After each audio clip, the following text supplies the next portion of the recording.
Good evening, cigar lovers. It's Tem here again, and welcome to another review hosted by the gentleman at Cigarsindia.in, India's largest and most trusted online retailer of cigars.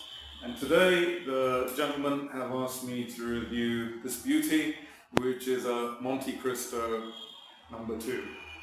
This is a 52 ring gauge by 6 1/8 inches in length.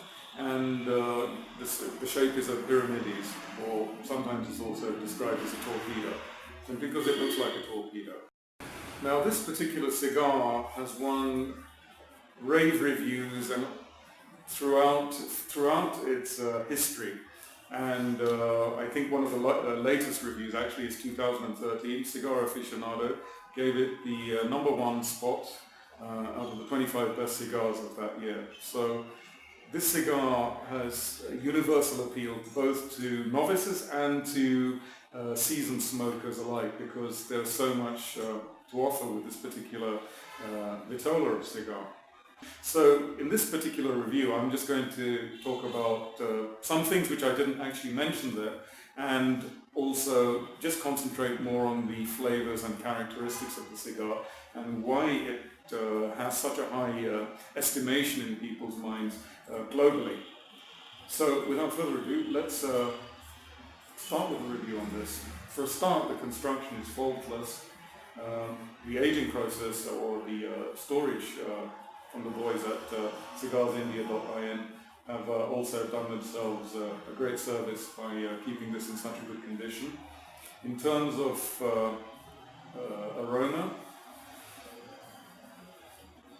it's got a nice tangy feel, nice tangy character to it, but it's very subtle, and I think it has a lot to offer in terms of that tangy quality, which I'll be going on to a bit later as we actually go through the smoke. As I said before, please check out the other reviews, because I again cover the taste profiles and characters of what you should expect with the Montecristo within those regards. And so, yep. The quality, the construction is very good. The aroma is very appealing and tantalizing. It just begs me to cut it and give a pre-light draw review on the taste profile of the cigar.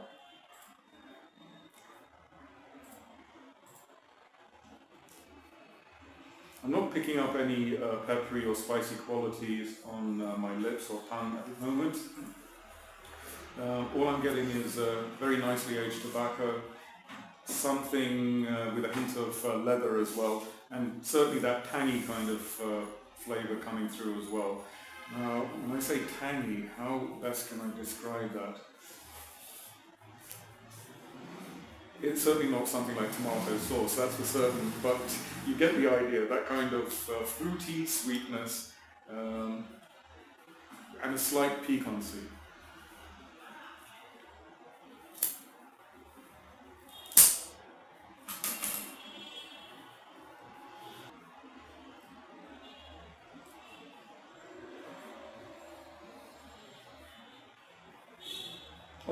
On the pre-light draw, I'm getting a lot of aged tobacco, I'm getting leather, I'm getting some piquancy, some spiciness, but it's very understated at the moment. Should be an interesting smoke.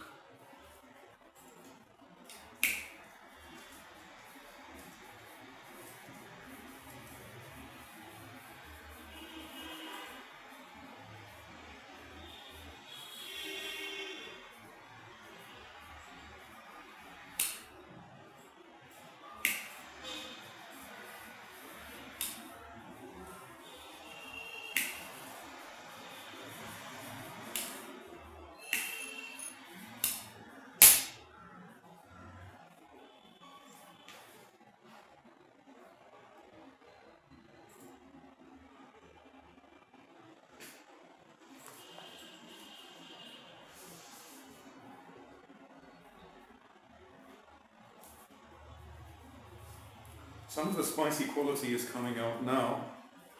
Again, it needs some more time to settle in, so I just hold my or take that under consideration as I go through the review of the cigar. So this is just an initial take on it. There is some of that spice coming out. There is also that tangy quality again, which is coming out.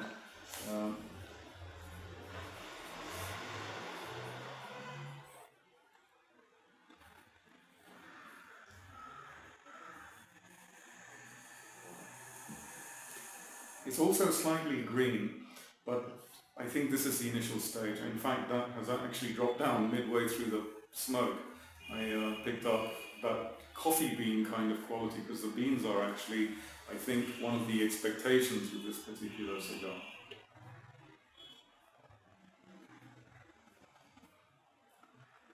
And when I'm referring to beans, I'm talking about coffee beans. If there is sweetness in it, vanilla pod, and also cocoa.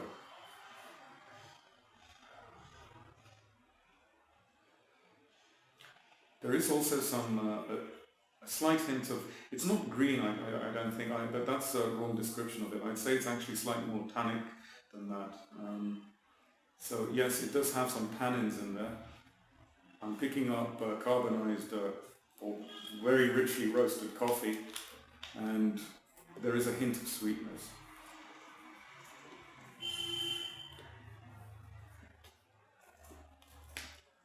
The construction is very good. The draw is brilliant, nice, smooth, easy draw with a lot of smoke actually coming through the cigar, body of cigar.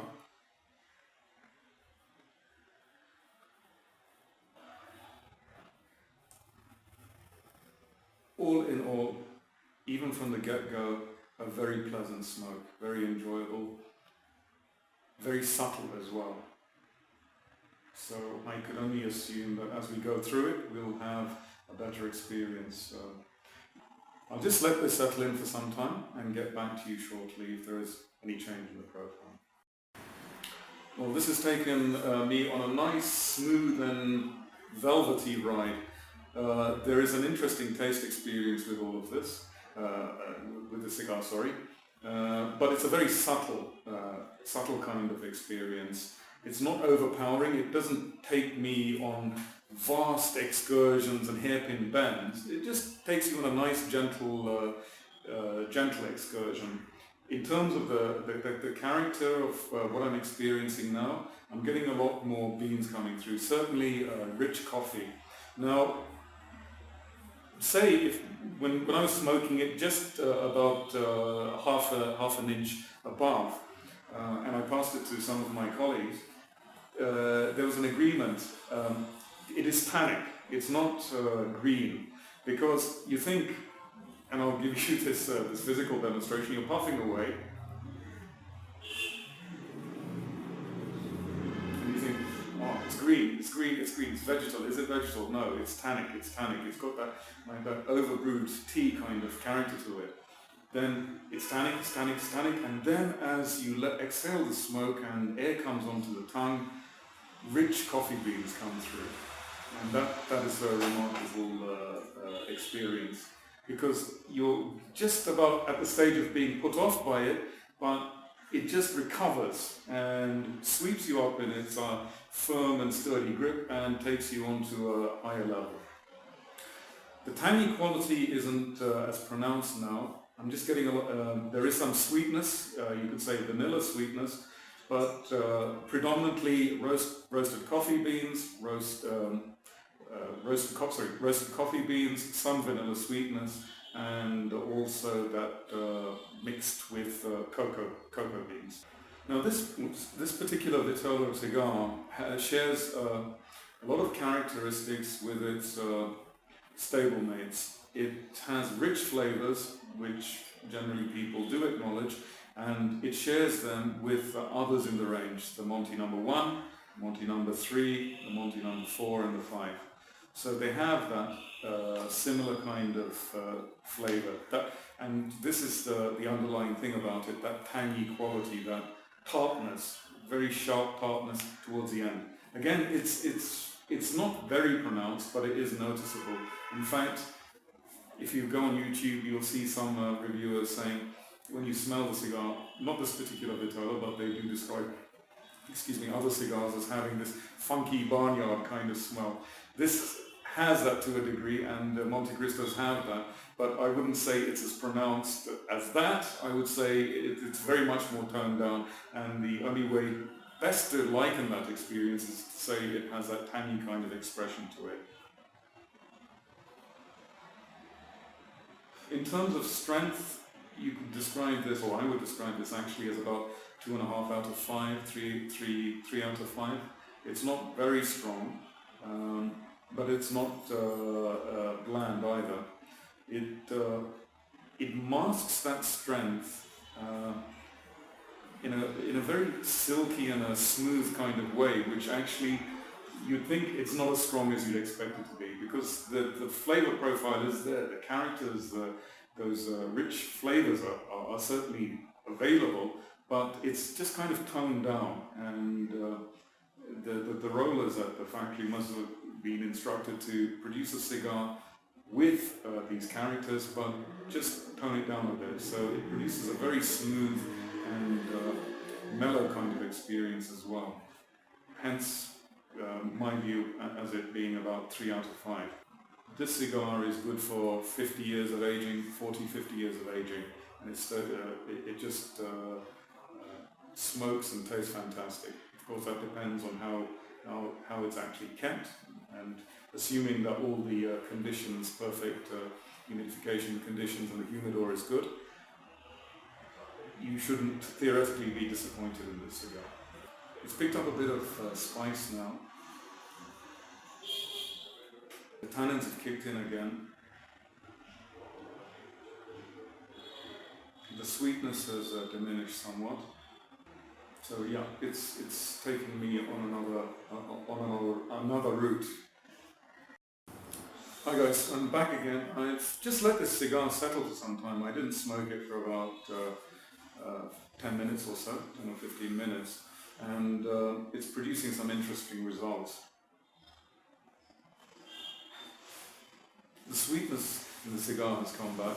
Again, I'm picking up the vanilla and the cocoa.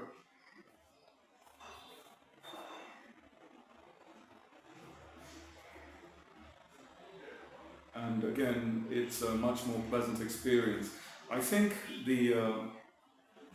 my initial reservations on the previous segment stemmed from the fact that I was puffing away on it far too aggressively, and it was overheating, and consequently producing a more harsh flavor profile. So this cigar, like certain other cigars, requires a more measured and a gentle draw to elicit the full flavors and characteristics of the cigar. If you do puff away on it very quickly, because the packing is not very firm, it's perfect as it is. It means that a lot of smoke does come through and it heats up very quickly. So you will have to be gentle with this particular cigar, I feel, simply to avoid those harsh overtones, because as soon as I put it out and just relit it and started to smoke on it gently, the sweetness, and the tanginess and all those other pleasant flavors started to come back, and they weren't in any way overpowered by the harsh overtones, the tannins, and the slight bitterness. I think I'll have to leave it again for some more time, just to let it cool down a bit, because the spiciness is picking up again. So let me reach you in the next stage, and hopefully you'll get some different taste coming after the cigar. Welcome back, guys. We're towards the final part of the cigar. It's starting to heat up, and the residue of the oils in the tobacco leaf are coming through. So the cigar is actually becoming more pungent. In terms of flavors I'm actually picking up, it has got spicier, but it starts off in an interesting way, because we're trying to identify as uniquely as possible the type of spice and the type of character we're actually experiencing, rather than just giving it a generalized, oh, it's green or it's spicy, because that will do you a disservice, because you want to understand what kind of spices we're picking up. So for me, there is that tannic quality that overbrewed tea, for example, but it starts off with a nutmeg kind of spice, and then it increases in strength and it becomes more peppery. Following that, it relinquishes that spicy character when air touches your tongue. What you then kind of pick up is very rich roasted coffee, and that's what I'm certainly picking up here. In terms of that other bitterness or that tannic quality which I keep going on about, again, one of my friends who was smoking this, he said, are you getting, is there any kind of a coating, like a cream going through? I know some of the cigars, especially the Nicaraguan ones, they had a very velvety and creamy kind of character going through, right from the lips through the soft palate and through the tongue. This doesn't have that. It's not cream as such. I'd say it's more like cashew nuts. And sometimes you get that bitter cashew nut, and that is the kind of bitterness, just a hint of it, that you actually pick up. But then it's masked by the peppery quality and also the nutmeg quality, which are more pronounced than that. So there's a hint of that bitterness, but more peppery, and then it takes you back and gives you loads and loads of rich roasted coffee. The sweetness is actually the residue which is actually left on the tongue. So for me, it was like putting loads of brown or demerara sugar into an espresso, leaving it, well, drinking it and then leaving it for some time, and that coating on the tongue, that's a kind of sweetness, or a hint of that kind of sweetness is what I pick up with this cigar. All in all, a very pleasant cigar. It does take you on a wonderful ride, and I can understand why it's one of the most popular vitolas, the Montecristo No. 2. Vitolas in the Montecristo range. It is a bit more toned down. It doesn't take you on an obvious character kind of profile. It doesn't take you through, oh, I'm certainly detecting this character, I'm detecting that character. Not at all. It's much more subtle than that. So picking up those nuances and what is a difficult thing, but also it's what we're trying to exaggerate, so we have an understanding, and hopefully you get a picture of our description of this experience. The price point on this cigar, which is a good size and for what it's offering, is about 1,300 rupees per stick, and it's certainly worth it because it offers a lot. It's, as I said, smooth. It started off nicely and very smooth, very slinky is what I'm thinking of, and it will be a good companion for a number of things, whether it be food, whether it be spirits, whether it be wines, and it can certainly take more flavorful wines. It can certainly take stronger spirits as well. This would go perfectly with a nice sweet whiskey, for example, as an example from Scotland, a nice Speyside like a Macallan. It would go beautifully with this. Macallan is quite rich in itself, but this counterpoints that beautifully. It brings out the sweetness in the cigar, and it gives the Macallan some backbone when you have a puff of the Montecristo No. 2. Again, this has got great aging potential, and if you stick within those parameters, give it about 3 years of aging, 3 to 5 years, you get a fantastic smoke. It peaks between 5 to 6 years. You get the bean and the nutty kind of flavors coming through. And then after about 20 years onwards, again, you get more complexity and hidden depths coming out of the smoke. So it has a lot of potential and is a great cigar. Out of 10, I give it about an 8.5 to a 9, and it doesn't disappoint at all in those characteristics. I hope you like the review. I hope to see you again soon. Please do subscribe to the YouTube channel, and positive and constructive feedback most welcome. The details of Cigars India are available on the on the YouTube channel. The gentlemen are also available on Facebook, and please like them on Facebook and also on Twitter. Thank you for your time, and hope to see you again soon.